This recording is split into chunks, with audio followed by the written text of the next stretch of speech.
up on Network Africa. Angolan prosecutors vow to force return of businesswoman and daughter of ex-president Isabel dos Santos. Somalia invites Turkey to explore for oil in its waters.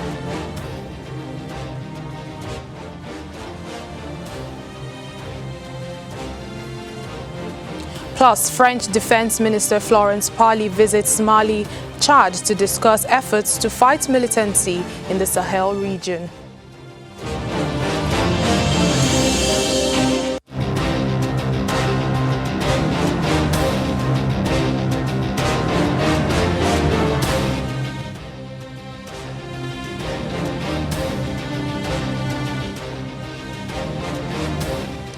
Hello and welcome to the program, everyone. I'm Layo Adegoke. We begin today in Angola, where the Prosecutor General has promised to use all possible means to bring Isabel dos Santos back to the country after leaked documents showed she was allowed to buy valuable state assets in a series of suspicious deals when her father was president.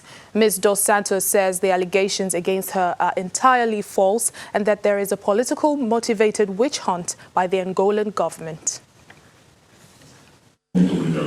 Dubbed Africa's richest woman, Angola's Isabel dos Santos is accused of using her father's backing to plunder state funds from the oil-rich but impoverished southern African country and, with the help of Western consulting firms, move the money offshore. She stopped living in Angola after her father, José Eduardo dos Santos, who ruled the country for nearly 40 years, stepped down in 2017 and was replaced by João Lourenço. A series of leaked documents reveal how she and her husband were allowed to buy valuable state assets in a series of suspicious deals.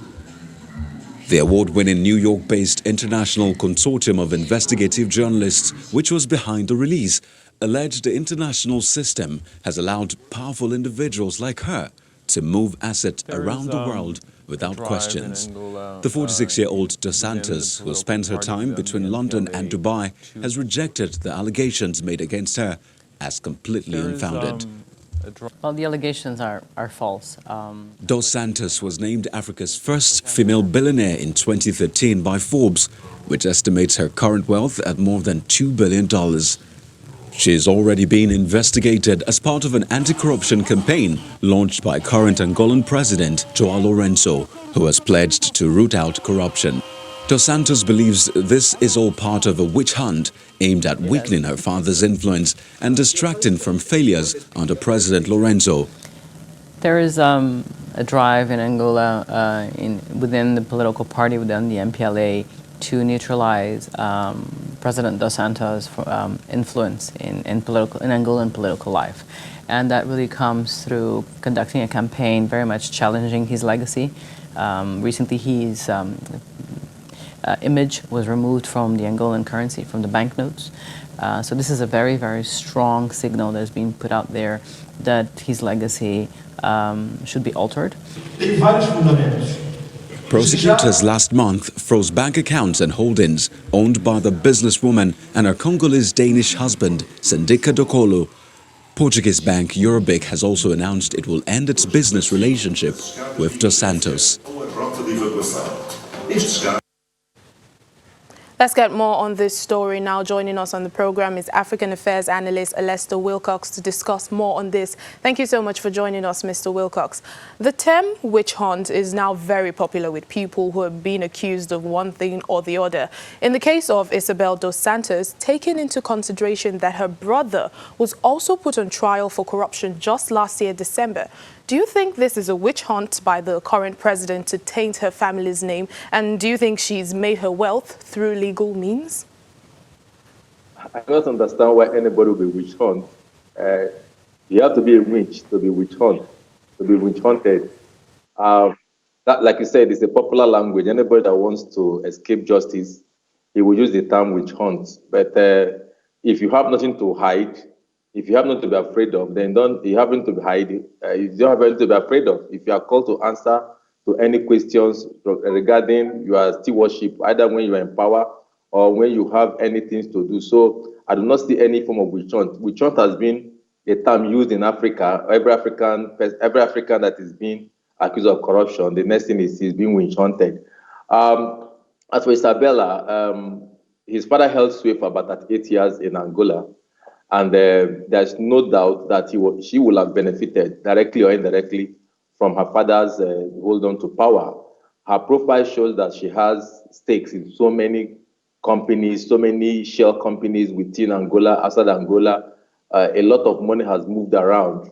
So it's not a matter of witch hunting, it's a matter of calling for accountability of your stewardship.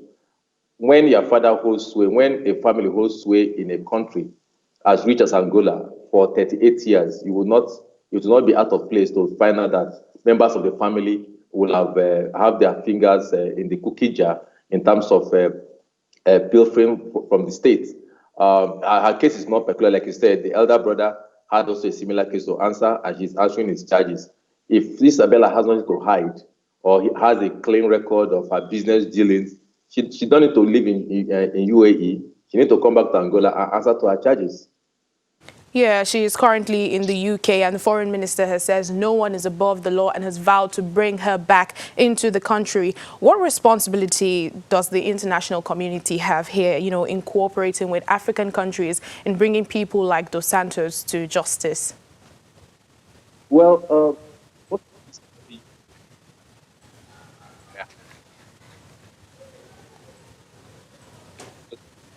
Isabella doesn't have.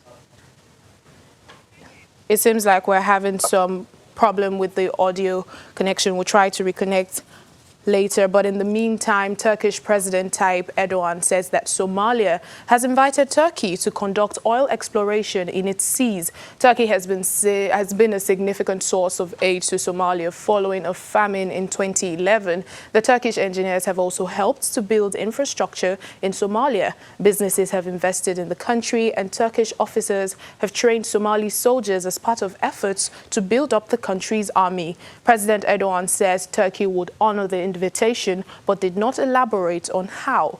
In late December, a group of Turkish engineers who were among those hit in a blast at a checkpoint in Mogadishu that killed at least 90 people. Last weekend, a car bombing wounded some 15 people, including Turkish contractors in Afgoye.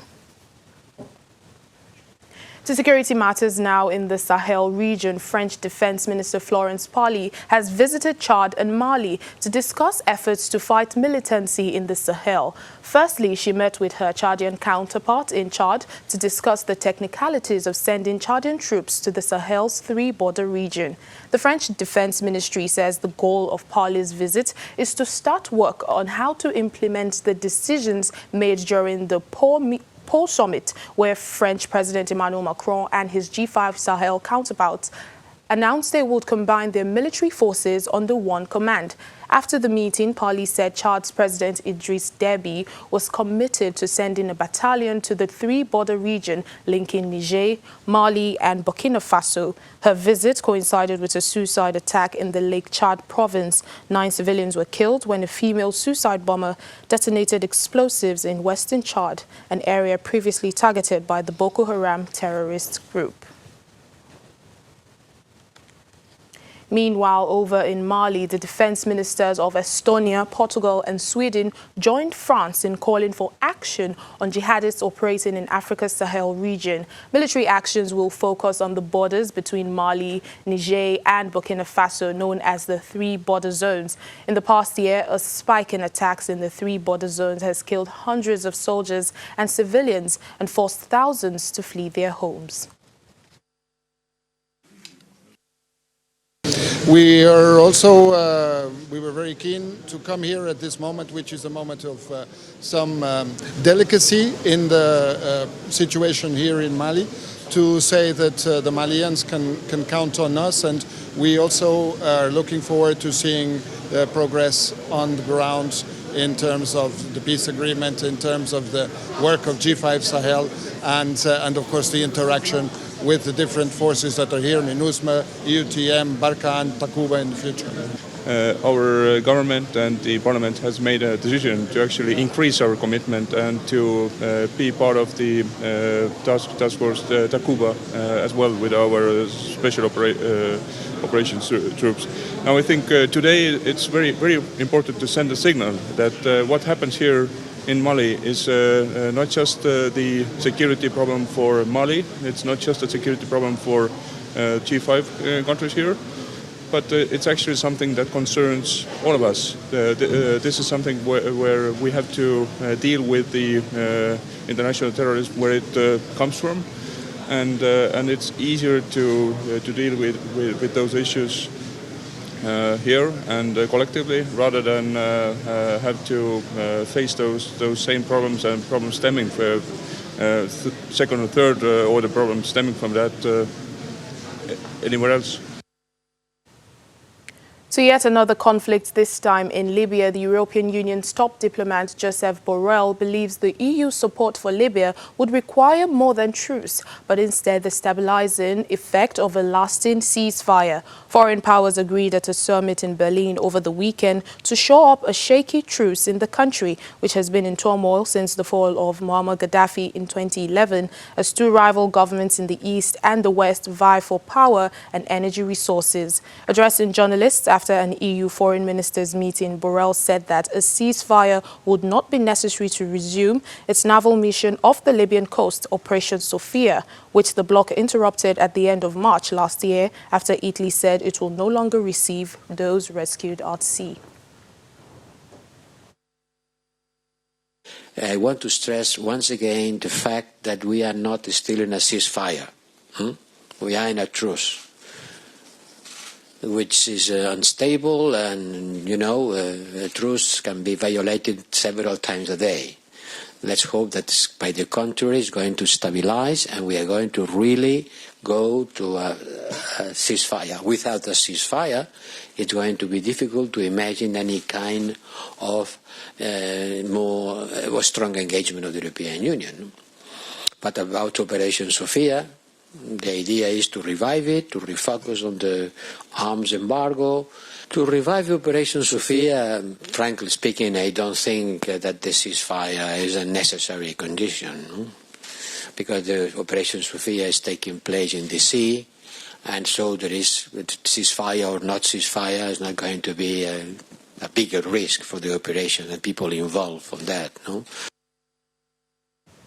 Away from security issues to a backyard in Zimbabwe's capital, Harare, a 50-year-old mother of two is using hydroponics to grow vegetables for some of Harare's top restaurants. She is defying the drought and an economic crisis in the country that have left millions of people needing food aid.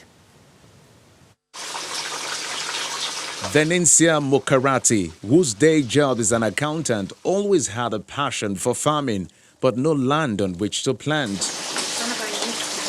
Just over 2 years ago, she did a web search on how to grow vegetables on the deck of a Harare house, importing a small hydroponic system from Cape Town for $900 that enables plants to draw soluble nutrients from water.